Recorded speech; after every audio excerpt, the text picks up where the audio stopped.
This is the complete Wurm Unlimited modding guide. Welcome back. This is Alpha here, and we are in episode 3. And apologies if you're coming from the last episode, which was about 90 minutes long. So for today, I have planned something more bite-sized for you. So last time we were working on that item template, bringing the ice cube into the game, and yeah, we were testing it, and the model was showing up as this bag with the question mark. And today we are actually finally going to get our model into the game, and there is a couple of things you have to do to get that working. So for, I think, the entire part of this video, we are not actually doing any coding today. But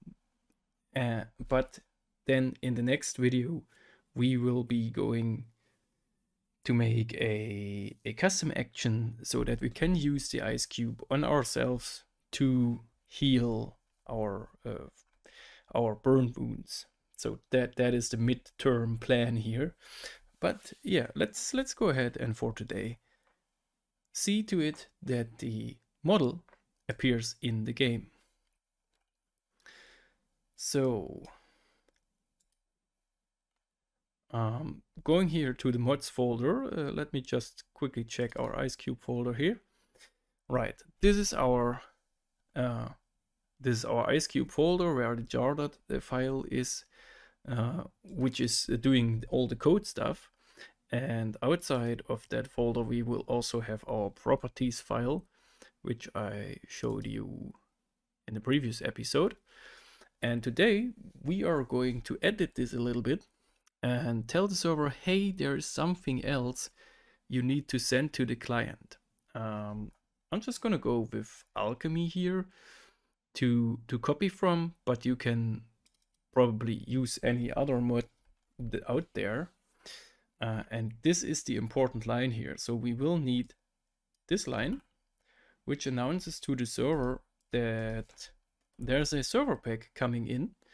And I just tend to call the packs like the mod minus pack, and that's that.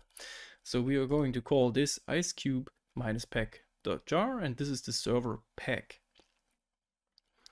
I'll explain in a moment what a server pack is, but for the time being, I'll close down that file and I'll go back into my ice cube folder here, and we are also going to copy this jar and then just put it back in, and then we are going to rename this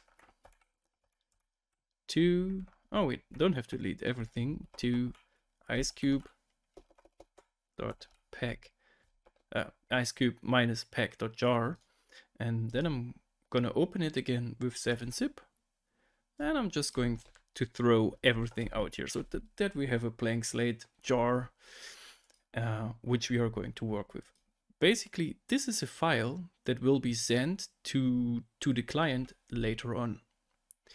Okay, so thinking about it, how would we tell the client what model to use? So if you go back to your own Wurm Unlimited client, there is a folder called packs, and inside packs you will have like graphics jar, PMK jar, sound jar, and a whole lot of packs with like different numbers or something like that. Those are mods or mod packs, which got sent to your client, but graphics.jar is the vanilla one. So if we go into graphics.jar and look inside with 7-zip, we will find the mappings.txt, and if you open that, you can see this is basically what's determining what is what. So like here you can see the annotation icons or hellhorse flames, the particles. This is a little bit of GUI. let's see. So you see this file is long as fuck. There are corpses here for the guard tower. Well, you can butcher humanoids. Yep, that's a thing. Like here you can see model, structure, wall, fence, iron, sandstone, decayed. So that's that. So like that's the model for a sandstone fence that has lost its quality and is now damaged. But there's also up here you have the non-decayed versions. So this is how the game knows what to use. So we are going to copy this for a little bit. Just take one line there, and that's that. And we're going to leave that 7-zip, and we're going to go back to our own mod here. And then we are just going to create a new text file, and we're going to call that mappings.text as well. And then we're going to go inside and just add this line, and now we can basically edit it to how we are going to do our model. So our model is called model ice cube dot, right? But you don't copy the dot over, you only copy over the name of the model, just like it's here, as you can see. So in game the item template has model, structure, wall, fence, iron dot, or iron slate dot, and here we will only have slate, and then later it can have slate decayed, just like you saw in the last video on the ice cube when it said model ice cube dot water, because the material is also getting added to the string there. All right, so ours is called model ice cube. Just for reasons, because the identifier is artwork ice cube, you could also put your model name in front of your model here, if you like to. But in that case, I'm just gonna do it like this. Just make sure it matches what you actually have put in your code, right? Okay, so just tidying this a little bit up.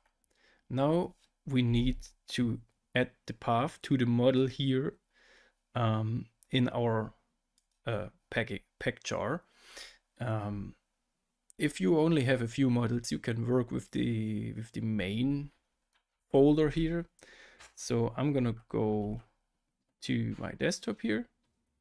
We made this folder when we were making the model, and it has some pictures, and it also has the textures, and most importantly, it also has icecube.wum, which I'm going to copy, as well as the test.2 texture, because that is the texture that that I was using. Ooh. Well, that might be something we will need to troubleshoot. As you can see here in the material file, we have our new material, which is called surface, and here it has the DDS file, which we downloaded, and I think I added that as well. Let me just quickly sanity check if it has the transparency.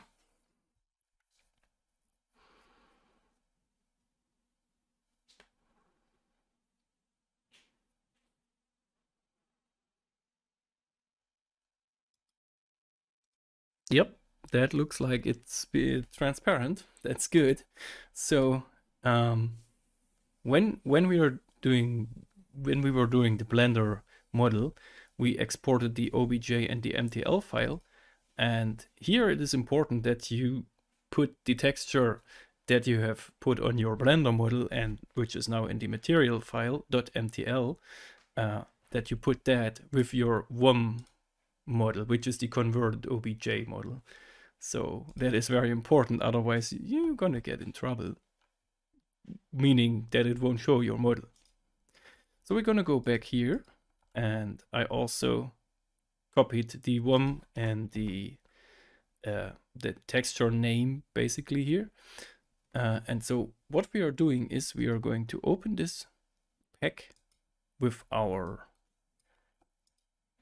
7-zip, and then I'm just gonna put everything into the main folder here, but not the pack itself.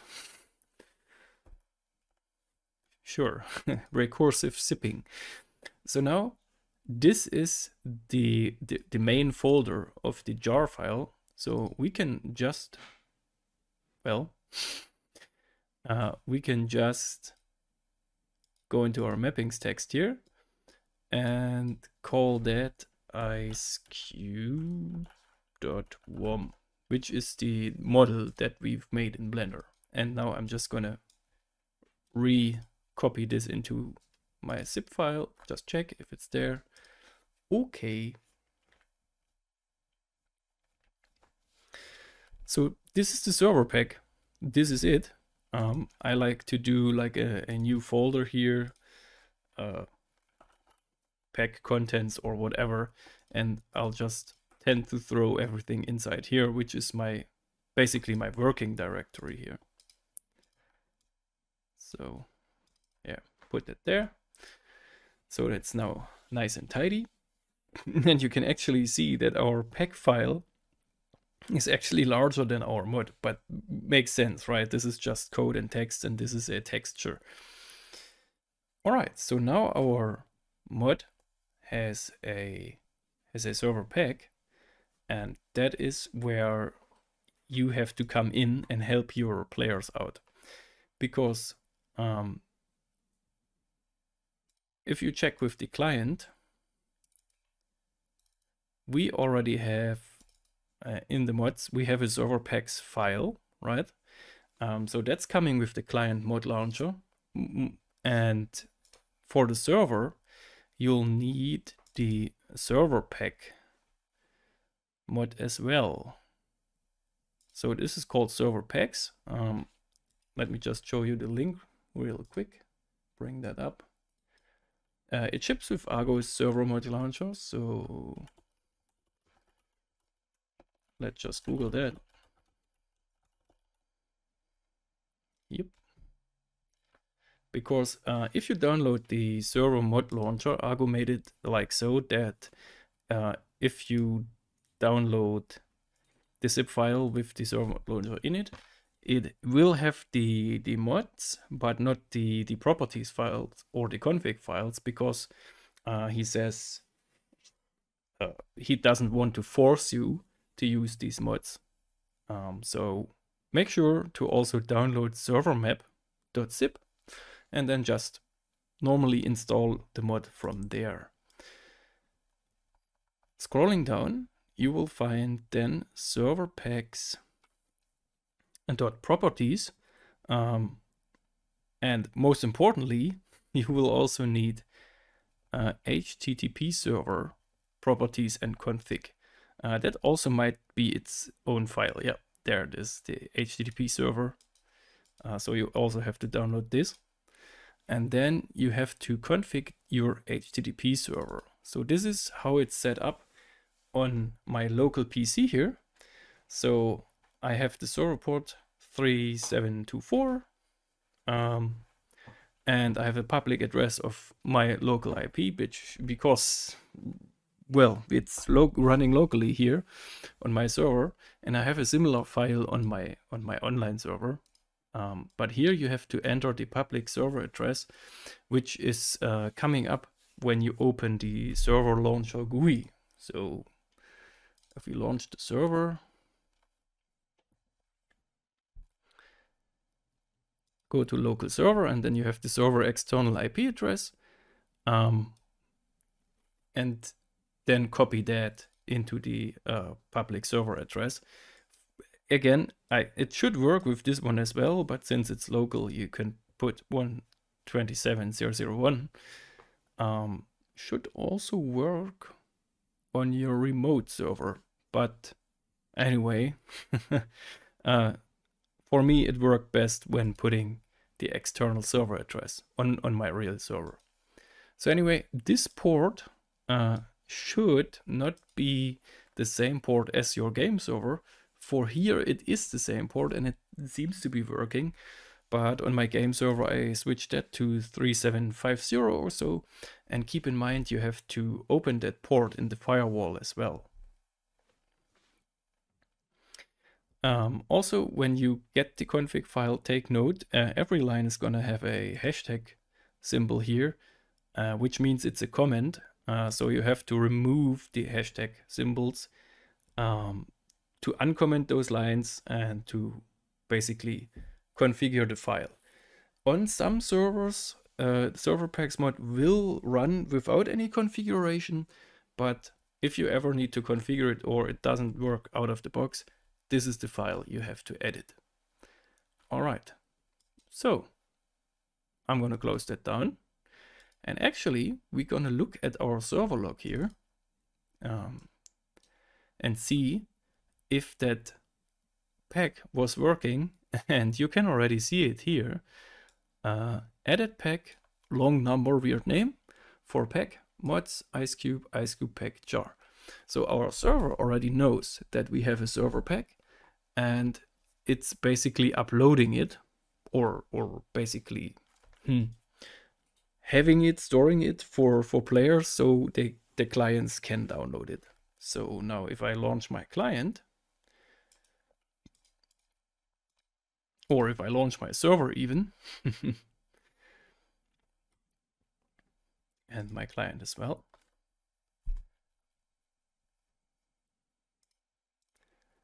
I can connect to my server.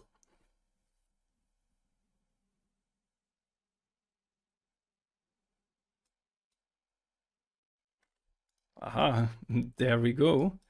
The missing model bag is gone, and we have a somewhat transparent icecube, which is okay. I can see the forge behind it.